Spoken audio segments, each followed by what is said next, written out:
نفتخر في شركة Creative Bit Solution أن نكون نحن المدربون لبرنامج Fab Academy التابع لمركز Bits and Autumn التابع لجامعة MIT في بوسطن.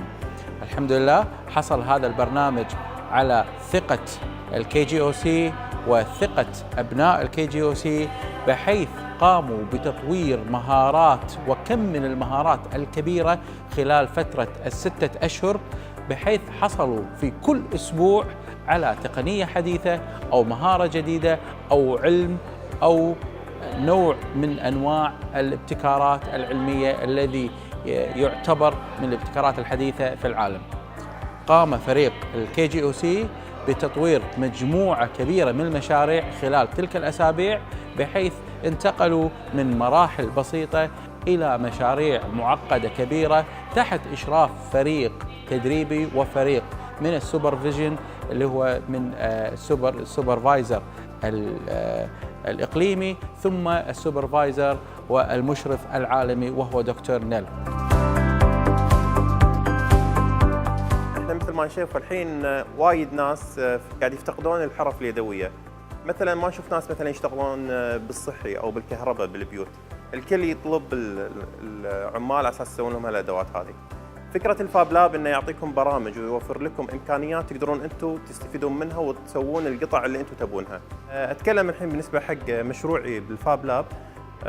وايد ناس بالنسبه حق السيدات والكبار بالسن عندهم مشاكل بحمل الاشياء او الادوات اللي يشترونها حق شققهم العلويه.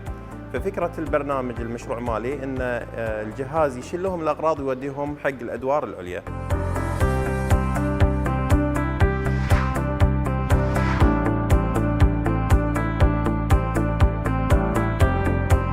اولا بغيت اتكلم عن مشروع الفاب لاب. مشروع الفاب لاب هو مشروع دولي يهدف الى تطوير مهارات الافراد في تنفيذ مشاريعهم بانفسهم. مشروعي انا فولو مي روبوت.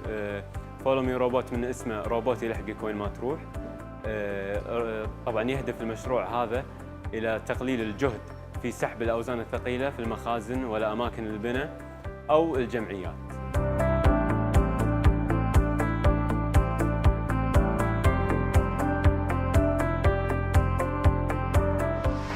أنا فخور جداً إني أكون ضمن أول فريق يمثل دولة الكويت في هذا المحفل الدولي.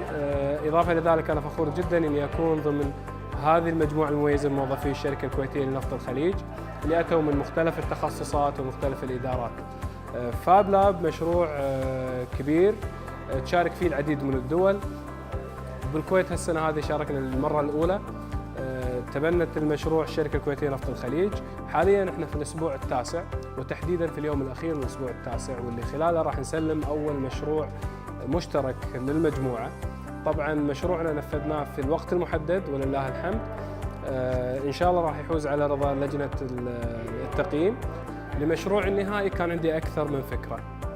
استقريت مبدئيا على احدى هذه الافكار، وهي مصدات آلية يمكن استخدامها في البيوت أو في حماية المزروعات أو أي من الأمور الأخرى.